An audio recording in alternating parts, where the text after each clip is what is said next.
দেখে বোঝার উপায় নেই এটি কোনো রাস্তা। খানাখন্দ ও বড় বড় গর্তে দীর্ঘদিন ধরে বেহাল দশা রংপুরের পীরগাছা উপজেলার কল্যাণী ইউনিয়নের ৮ নম্বর ওয়ার্ডের সড়কটির।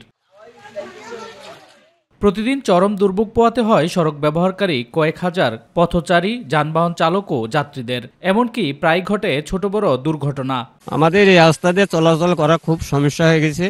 বৃষ্টি বাদল হইলে এখান দিয়ে মানুষ চলাফেরা করতে পারে না। বিশেষ করে স্কুলের ছাত্রছাত্রীরা তারা যাচ্ছে রাস্তা দিয়ে, বিভিন্নভাবে পড়ে বই খাতা ব্যাগ পানিতে ভেজে যাচ্ছে। অসুস্থ হলে ফস করে কোনো একটা রুগী নিয়ে যাব, তারও সমস্যা হয়। অনেক ভ্যান যাইতে চায় না, তখন কি করা লাগে, সেই রুগীটাকে ধরাধরি করে নিয়ে যাইতে হয়।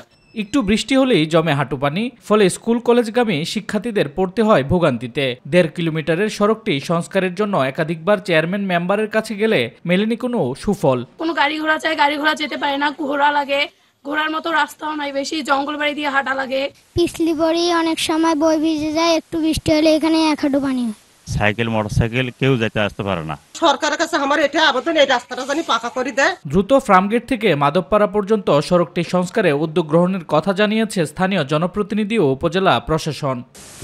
সাথে কথা বলে জলাবদ্ধতা নিরসনের জন্য কি করা যায়। ওয়ালটন টেলিভিশন মাত্র ২৫,৪৯০ টাকায় পাচ্ছেন গুগল টিভি। শুধু আশ্বাস নয়, জনদুর্ভোগ লাঘবে দ্রুত সড়কটি সংস্কারে উদ্যোগ নেবে সংশ্লিষ্ট কর্তৃপক্ষ, এমনটাই প্রত্যাশা সকলের। ইউনিয়ন চেয়ারম্যানের কাছ থেকে যদি আমরা প্রস্তাবনা পাই, তাহলে হয়তো আমরা পরবর্তীতে এটার বিষয়ে ব্যবস্থা নিতে পারব। উপজেলা প্রকৌশলী সহ ওখানকার ইউনিয়ন পরিষদ প্রশাসক যিনি আছেন, তারাও এটা দেখভাল করবেন। আশা করি আমরা এই রাস্তাটি নির্মাণের ব্যাপারে প্রয়োজনীয় উদ্যোগ গ্রহণ করতে পারব। শামস তাবরিজ উচ্ছ্বাস, মাই টিভি নিউজ ডেস্ক।